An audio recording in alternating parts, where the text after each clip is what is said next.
How would you like to save up to 50% per month on your normal living expenses? Well, today we're going to talk about 10 ways that you can save money this month starting today. The first way you can save is by calling your current service provider. So this could be like your cell phone provider, your internet provider, your cable provider, and saying, hey, do you have a better deal? When my wife and I were paying off $52,000 of debt in 18 months, that was exactly what we did. We called T-Mobile and said, hey, do you have a better plan? And they were able to switch us, and we were able to save up $50 per month by just doing that. So if you take $50 times 12 months, that's $600 a year in savings. So another way to save on your current expenses, call your car insurance company and see if they have a better plan. If you can't find a way to save on your current car insurance provider, then actually hire what's called a car insurance broker to shop around and find you different options to try to save on your car insurance. This could also save you $50 to $100 per month, which could be huge savings. The second way that you can save is by canceling your unused subscriptions. Go through either your credit card bill or your bank statement and say, am I going to use that subscription anymore? So Hulu, Netflix, Amazon Prime, gym memberships, magazines. I don't know if you still have magazines. I don't anymore, but these are things that you can say, hey, could I get rid of these subscriptions because I don't use them anymore? And that will save you some money in the long run as well. The third way would be to bring your lunch to work. We all know it's getting expensive to eat out, right? It can be $10, $15, $20 or more just to eat out for lunch. So if you take the time, go shopping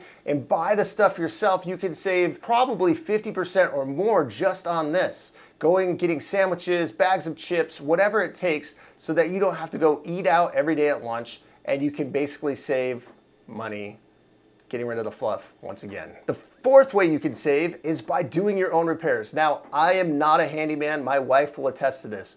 But sometimes there are things that I can do. And the beauty of YouTube is that there's typically a tutorial teaching you how to repair that one thing. So I'll give you an example. My wife wanted to have a screen door installed, right? And she had a quote. And I said, well, I think that's something I could do. It's like 6 screws, maybe I have to cut a little bit, but there are things that I have capacity to do, and then there's things that I don't have capacity to do, like hire an electrician because I can't do electrical work, or plumbing. There's certain things where you want to hire somebody that's probably more competent at that task than you, but for the things that you can do, this could be a great way to save. The fifth thing that you can do to reduce your expenses is to get a programmable thermostat. If you've already got a programmable thermostat, then make sure you seal all your windows and doors so that there's no heat getting in or out, so that's not using excess air conditioning or heat throughout the year.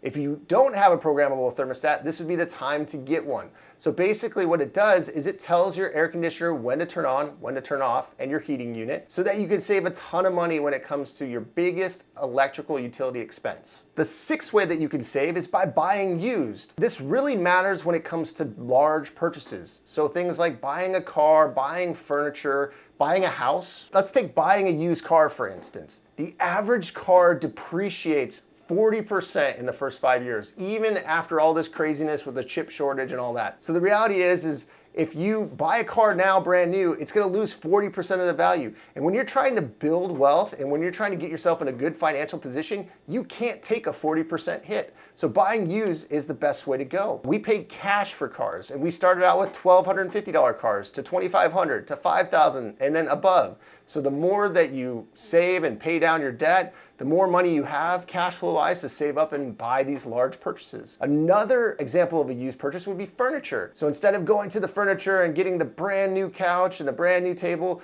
go to a thrift store, go to a secondhand store, consignment store, buy stuff on Craigslist. These are expensive items. So you could buy, instead of paying $2,000 for a couch, you can pay $200. So you can save over 50% by doing this one thing. The seventh way to save money is by using your electronics in the off-peak hours. What does that mean? Well, your utility company will reward you for using your electronics when other people aren't. So those are called off-peak hours. So you'll want to check with your current utility provider to find out what those off-peak hours are. But basically, you will pay a fraction of the price to do your laundry, to run your dishwasher, to run your air conditioner unit if you just do it in the off-peak hours. The eighth way to save money is by turning off your electronics. So not only are we doing it in the off-peak hours, but when we're using them, make sure that you turn them off right away. So when you're done watching TV, turn it off. When you're done in that room, turn off the light switch. So make sure that you're turning off your electronics, because that way it can save you, and it's compounding over time, right? Maybe that one little savings isn't going to add up, but over time, every month, doing that over and over again will compound and save you money. The ninth way to save money would be to check your bills. Make sure you double check for any fees that you might be getting that you didn't know that you were getting. I'll give you an example. I was looking through my credit card statement and I realized that there was a cash advance fee for Venmo. And I'm like, that's ridiculous. Venmo is an app where you just pay people cash. Well, my wife didn't realize she had hooked up a credit card and not our bank account. And so they charge us a cash advance fee of like $15. And I was like, that's just crazy. So the reality is make sure you're checking every month so that you're not paying these fees. And if you do, then you could act accordingly. So for us, we're just hooking up a bank account instead of the credit card so that it doesn't happen again in the future. The 10th way to save money would be by checking the price per ounce when you go grocery shopping. So what this is when you look at the grocery store at the price tag, it will have on there, it will say, here is the price per ounce. I recently did a segment on ABC here locally, and they had me go to the grocery store, buy some food, and I noticed a bag of chicken nuggets, one bag was 18 cents per ounce, the other was 80 cents per ounce. It was more than 4 times as much for a bag of chicken nuggets. All I had to do was check on the price tag itself, and so I'm saving a significant amount. It was like 75% on buying this bag over this bag just because I'm paying attention. So it's great to be saving money, but one thing that's really important is that you track your financial progress. So make sure to watch this video next to make sure you're on track for your financial goals.